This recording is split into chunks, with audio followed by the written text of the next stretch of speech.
So marami na ba kayong ginawang tips at tricks kung paano paliligayahin ang isang babae at isa man ito ay hindi effective?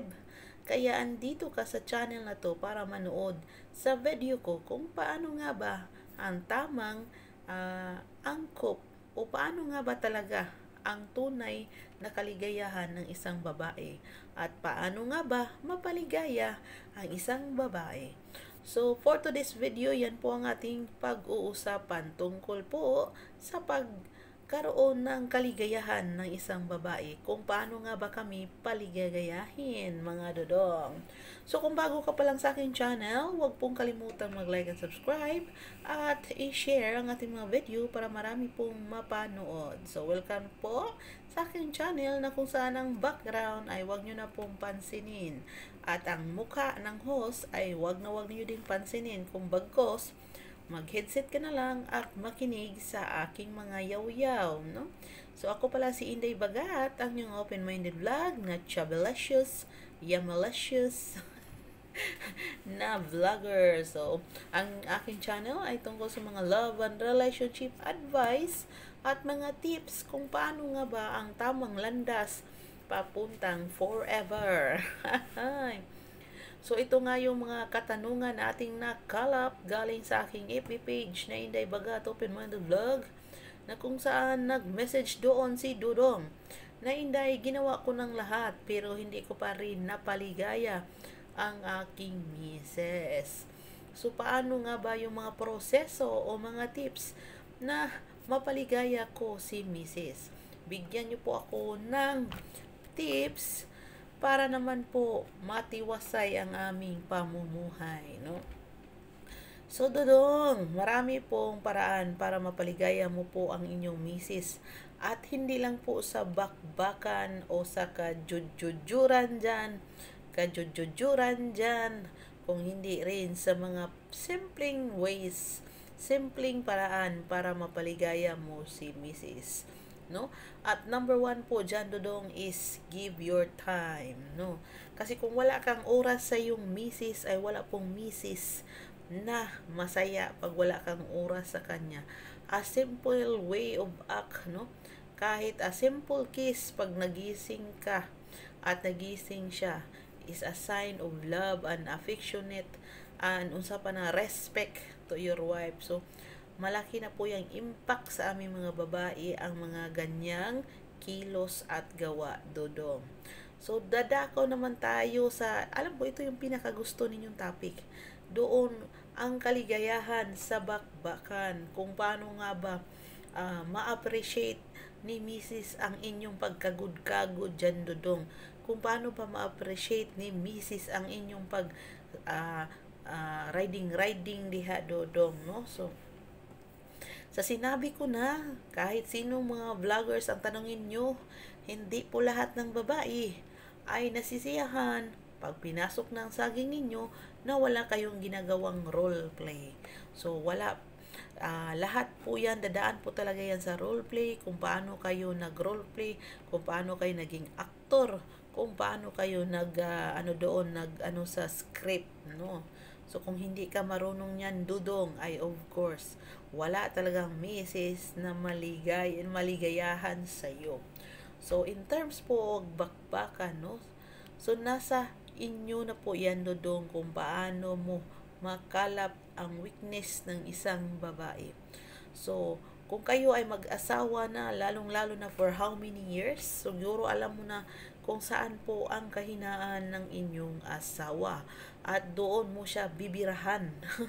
Doon mo siya tiradabay. Yun.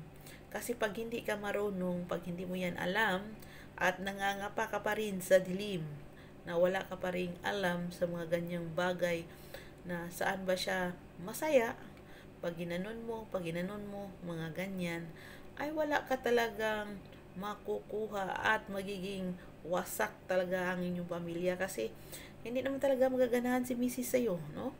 At si Mrs. ay maghahanap ng iba na kukulitog sa kanyang litob. So, mga Bisaya lang ay may alam yan. So, maghahanap talaga si Mrs. na kung saan doon siya nasisiyahan na magkulitog-kulitog doon sa kanyang litob, no? So, kung hindi ka marunong, kailangan mo mag-practice, no? Kailangan mo siyang i-discover kung saan ba siya mas na-i-enjoy sa mga bagay na ganyan. So, maraming paraan, no? So, nasa iyo na yan, Dodong, kung paano mo siya i-caress, i-love, i-hug, at i-care, at lalong-lalo na i-respect.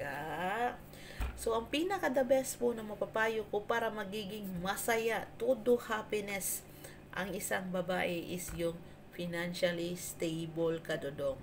Hindi man kayo kayamanan, hindi man kayo gaanong yaman, hindi man kayo gaanong super richy-richy, kundi nakukuha nyo yung kumain ng 10 sa isang araw, nabibili mo yung gusto ni Mrs. na pampaganda, mga ano ba yun, mga skincare ni Mrs., mga pampaganda ni Mrs.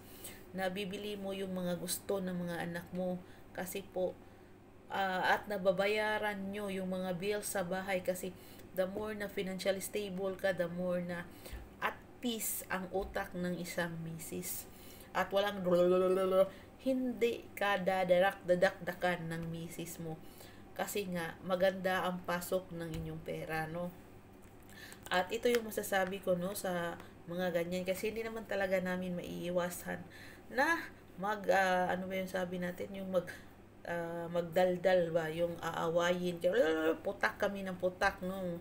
Hindi naman talaga namin maiiwasan, Dodong, lalong-lalo na hindi kayo nakipag-communication sa amin at lalong-lalo na wala kayong oras sa amin, no? So, hindi naman sa sinasabi namin na lahat ng oras ninyong malalaki ay nakafocus lang kayo sa asawa nyo. So, free po kayo, pero wag na wag lang kayo mag-cheat. Kasi is cheating is nagdadala po kayo ng tinatawag nating malas. Kasi, pag pumasok na po kayo sa tinatawag nating cheat, no? Mga ganyan.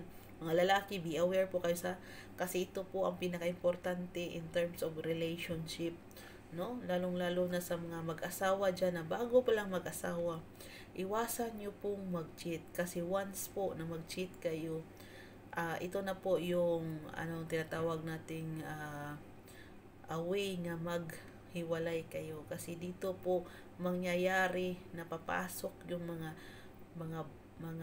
mapapait, mga bad aura, mga negativity at mga toxic dyan sa relationship ninyo. So, pag ganun kayo, dyan na po mag-uumpisa na magwatak-watak ang inyong relationship. So, iwasan nyo po, no? Kasi kahit gaano pa kayo katagal, gaano pa kayo kamahal sa isa't isa, pag may magloko, maburado po yan lahat, no? At sayang, yung mga oras, yung mga time, yung mga panahon na ginugol ninyo sa bawat isa na hindi naman pala investment yun kasi walang forever dahil sa mga pangyari kasi kahit patawarin mo pa yan ng ilang bisis si Dodong or si Inday ang nangangaliwa, kahit patawarin mo pa yan, hindi mo pa rin malimut-limutan, no? Hindi ka pa rin maka-move on, hindi ka pa rin makalimot. Yun nga sinasabi na ang samad na ayo pero naa siya'y uwat sa Bisaya pa, no? So na-heal daw yung wounds pero andun pa rin yung scars. So, pag nakita mo yung scars, palagi mong iniisip na itong scars na to, nakuha ko to sa ganito, sa ganyan, di ba? So, iwasan nyo po kasi pag na ganyan, pinapatuloy nyo po yung bad aura at doon kayo mamalas-malas. So, ayaw nyong magmalas-malas ang buhay niyo, ayaw nyong malasin, so wag na wag mag-cheat sa partner. So, yan lang po.